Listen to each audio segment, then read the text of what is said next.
team don't be getting no sleep, grinding like I'm trying to be the MVP. A California reparations task force is making history with a major decision on who will receive compensation. Now that you've got your check, do you plan on quitting your job driving this truck? Truck driver? I ain't no truck driver. I'm a janitor. Janitor? That's right, baby. I just bought this truck straight cash. And I got enough cigarettes to last me and my family for the rest of our lives. I'm rich, biatch! So, Chuck, as you can see, it's been a pretty amazing day. Back to you. Wait, Wendy, let me get this. Do you know what Afro-surrealism is? In the simplest way possible, Afro-surrealism is me getting on YouTube and seeing thousands of videos being made by non-blacks about blacks and their experience in America. That, my friends, is what Afro-surrealism is in a nutshell. Now, y'all are so full of shit. I understand wanting to explain these shows and subjects on our behalf, but stop. When it comes to the shows like Atlanta that hold heavy values and social commentary, perspective, non-blacks can only empathize. And that, people, is why I've posted this video. My name is Jay Focus, Potheads Love Movies, Season 2, Episode 4, and there's... You goddamn right. Before we get started, I did want to take a second to mention that if you're sitting at the crib, you might be waking bacon right now and you getting the munchies. Hey, bestdamnsalad.com is the place that you want to be going to right now. Like, click off this video, go to bestdamnsalad.com, order a salmon salad. That's what I recommend. That's what I ordered. It was amazing. They brought it straight to my door. Even though I do know the owner, pulled right up on me with my salad, and it was amazing, man. Shout out to the bestdamnsalad.com. If you need something to eat and you want it to pull up straight to you, bestdamnsalad.com. Now, let's get back to the show. Episode 4 of Atlanta takes us on a journey of what I'll call reverse Afro-surrealism, for lack of a better term, in which the show spends its entire runtime attempting to place the show's white viewers in the perspective of the average black American in the lens of surrealism. This reverse Afro-surrealism was first attempted and successfully executed with Dave Chappelle's Black Reparations 2003 skit on his sketch comedy show.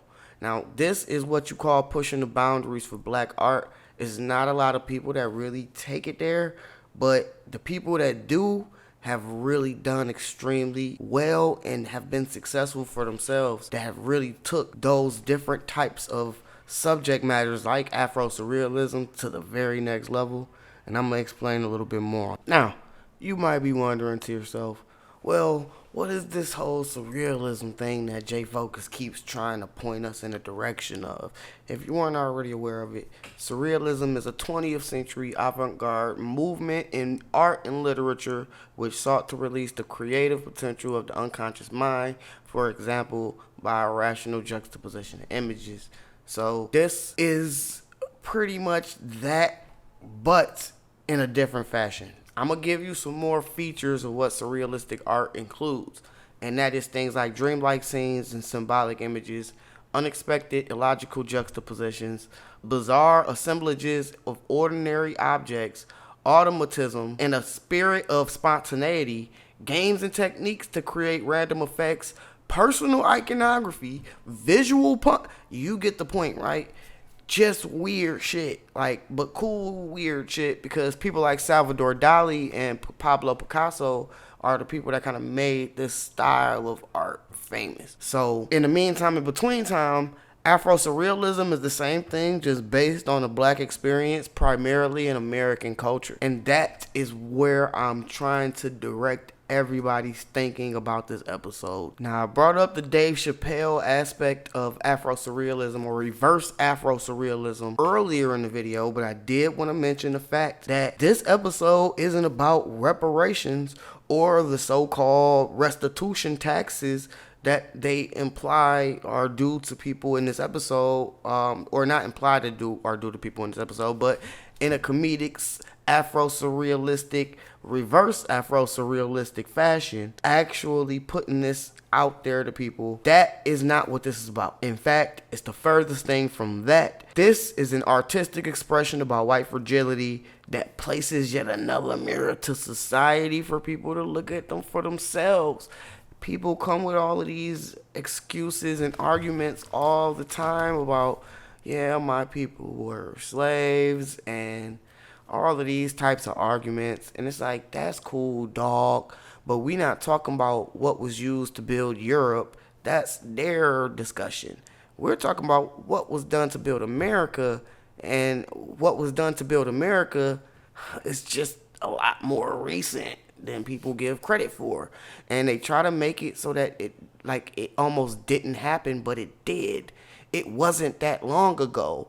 And the lingering effects still affect the black community to this day. So, hey, when it comes down to subjects like Afro-surrealism and things of that nature, hey, white YouTubers, shut up, dog. Y'all don't even understand fully unless you've experienced it. So let us talk about it first. And I get it. There wasn't videos about it before. But hey, man, relax. Potheads Love Movies has arrived. So the highlights include being 100% Nordic. This concerns all of us, Willie. No, don't ask. Just great. Just great. I'm Peruvian. I'm Peruvian. This would never happen to me. You were white yesterday. Wow. What? Oh, okay.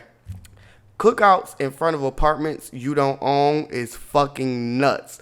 Gut-wrenching comedy, dog. Like, they slapping the Keith Sweat, real true-to-life cookout. Like, yeah. Okay, and so eventually later on in the episode, though, I will explain that a commercial about restitution tax lawyers eventually freaks out our protagonist. I guess he's our protagonist. As he heads out. And he heads downstairs to the bar to be greeted by none other than the ever so insightful Ernest from episode 1 of season 3. Now, tap that link in the top right corner. You can go back and listen to that episode. But he was a character that was very insightful, and I'm thinking maybe he is like the mirror image of Ernest, of our protagonist Ernest in Atlanta in all of the seasons. Maybe he's just a reverse version of that. And I do want to do a deeper dive into that thought, because at the end of this episode, I found myself going, is this a reflection and a metaphor for the current music industry? A lot of people like to ask, what do you bring to the table? And one might ask that to another who is in a more dominant position, and that person might reply, me. At the end of this episode, there are tables in a restaurant full of African-American black people. And I won't say African-American. I don't even know what the difference is. I think it's a difference, but that's another episode. Anyway, so it's just full of black folks. Here's this man who has been brought down to his lowest point. He's hit rock bottom, and he is here serving at the table of, I guess, black empowerment in a way, I guess. Just the simple fact that we've decided to finally take over things like the music industry for ourselves, becoming independent businesses. One of the top CEOs of recent time in the music industry that people really don't give a lot of credit to is Wiz Khalifa. And people like him, like, starting their own labels that are independent of the majors and actually becoming a table and placing themselves at that table that they have created, which is their label. And so I think this was real metaphorical. I think it's going to really give us a lot of insight into what's going on in the next episode. I'm not super sure, but that is, I think, my insight for the rest of the season. To me, is that metaphor example is pretty much what this is going to be for the rest of the show. I know it's going to be over around season 4. And, you know, I honestly can't wait to see how it ends. But I do think it'll eventually be over with the demise of Paperboy's career on his own volition, because he's gotten too popular, too successful, too famous. He kind of wants all of the famous part of it to go away. And so Earn is going to assist him in doing so. And that's why I think that the white Ernest blew his brains out right there at the pool is because that was the end of his career in this metaphorical situation where black people can just come and take things from people.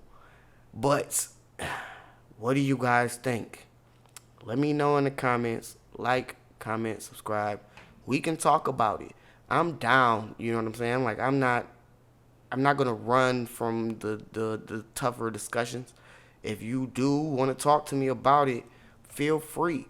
On the Wake and Bake podcast, I might argue with you, but here I'm just trying to find understanding. So hey, let me know. My name is Jay Focus, and guess what? Potheads love movies.